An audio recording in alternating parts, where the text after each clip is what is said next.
Metode dakwah yang terbaik adalah dakwah dengan akhlak. Dakwah dengan perilaku yang baik. Karena dakwah dengan ilmu, dengan kedalaman ilmu, itu tidak bisa semua orang melakukan. Hanya orang-orang yang memang diberikan ilmu oleh Allah Subhanahu wa Ta'ala. Akan tetapi dakwah dengan akhlak mulia, semua orang bisa melakukannya. Banyak kita temui salah satu kesalahan orang yang baru mengenal dakwah sunnah. Kemudian dia ingin mengajak koleganya, keluarganya, untuk memeluk apa yang sama. Dan ini kebenaran yang kita sampaikan adalah kebenaran. Akan tetapi dia menyampaikan kebenaran tersebut tanpa menggunakan akhlak mulia. Misalkan dia memiliki grup WhatsApp misalkan, yang isinya keluarganya, kerabatnya, yang masih memeluk manhaj, yang masih menyelisihi perintah Rasulullah SAW, kemudian dia mendapatkan potongan video pendek 30 detik, yang di situ subhanallah mencaci maki orang-orang yang melakukan perbuatan yang menyelisihi perintah Rasulullah SAW. Betul, dicampaikan dengan argumentatif, dalilnya ada, lengkap penjelasan ulama salafus soleh. Kemudian dia masukkan video tersebut di grup orang yang belum pernah mencium dan mengenal dakwah. Yang mana dia semenjak kecil sampai misalkan usianya 30 tahun meyakini hal tersebut adalah sebuah kebenaran. Orang kakek saya melakukan kok. Orang siapa? Ayahnya melakukan. Kemudian kita mengirimnya dengan terlenanya menyalah-nyalakan perbuatan yang sudah dia lakukan selama 30 tahun. Kira-kira siapa yang enggak benci? Kira-kira siapa yang tidak patah hati?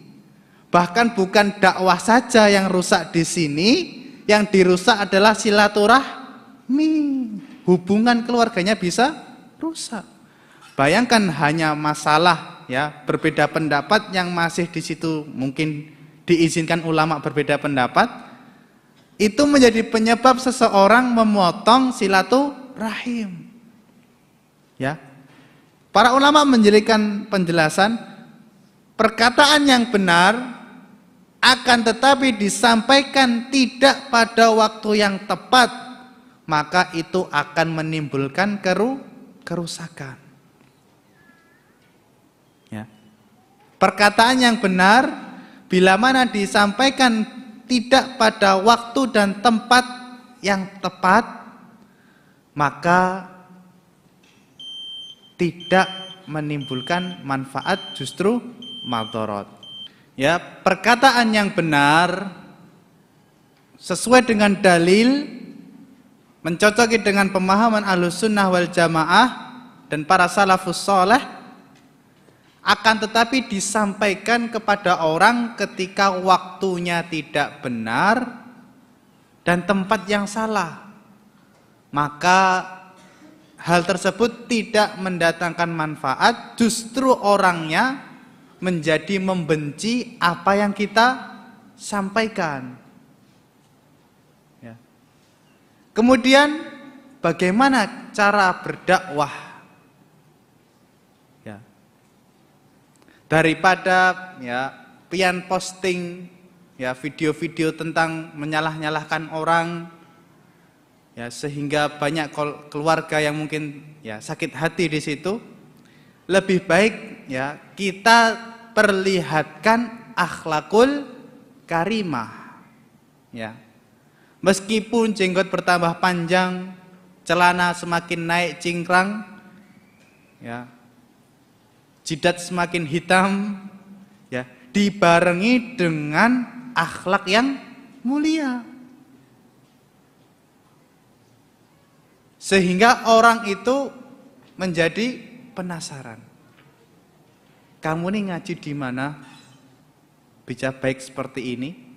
Dan kita barengi dengan khidmah, pengabdian kepada orang tersebut. Apa yang dia minta, kita layani. Apa yang dia minta tolong, kita berikan bantuan. Jangan berberat tangan ya untuk menolong saudara dalam rangka berdakwah. Sehingga ketika hatinya berhasil kita miliki, ketika hatinya sudah bersandar ya, sudah kita dapatkan, insya Allah apa yang kita sampaikan akan langsung didengar. Tidak mungkin orang yang berbuat baik sama saya membohongi saya. Ya. Pasti dia akan menuruti apa yang kita miliki. Ya, diceritakan ya salah seorang syekh di Saudi, ada seorang pemuda yang dia mengeluhkan ya, Syekh Khamis Az-Zahrani ya, pemuda datang kepada beliau mengeluhkan ya orang tuanya yang tidak sholat ya. Dikeluhkan, wahai Syekh, bagaimana ini? Orang tua saya tidak sholat, saya sudah suruh, kemudian dia juga tidak mau merespon permintaan saya. Apa kata Syekh? Ya, wahai gulam, wahai bocah, pulanglah ke rumah ya. Setiap engkau mau masuk ke rumah, tolong sendal di teras dirapikan. Tolong sendal di teras ditata, ditaruh di rak, kemudian rumah engkau jaga kebersihannya. Kemudian setelah 2 minggu datanglah kembali kepadaku. Ya. Kemudian pemuda ini pulang. Ya. Apa hubungannya nyuruh sholat sama nata sandal? Ya. Kemudian dia pulang melakukan apa yang Syekh perintahkan. Ya. Dengan khidmahnya seperti itu, ya. 2 minggu selanjutnya dia datang kepada Syekhnya kembali. Alhamdulillah. Ya, orang tua saya sudah sholat. Sebabnya apa? Sebuah pertanyaan muncul dari orang tuanya. Ketika dia melakukannya, orang tuanya bertanya, wahai anakku, kamu ini kenapa ya tiba-tiba rajin? Kamu ini kenapa tiba-tiba bersih-bersih terus? Ya, maka anak menjawab, wahai ayahku, sebenarnya aku ingin mengabdi kepadamu seperti ini karena aku sayang kepada engkau. Dan aku tidak ingin engkau meninggalkan perintah Allah.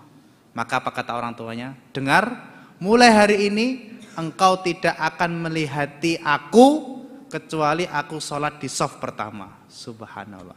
Dari hal sepele natasan sandal. Ya, coba pian tiap hari nyiapkan kopi, nyiapkan teh, nyiapkan kue, ya. Sehingga orang tuh berhasil kita rebut hatinya.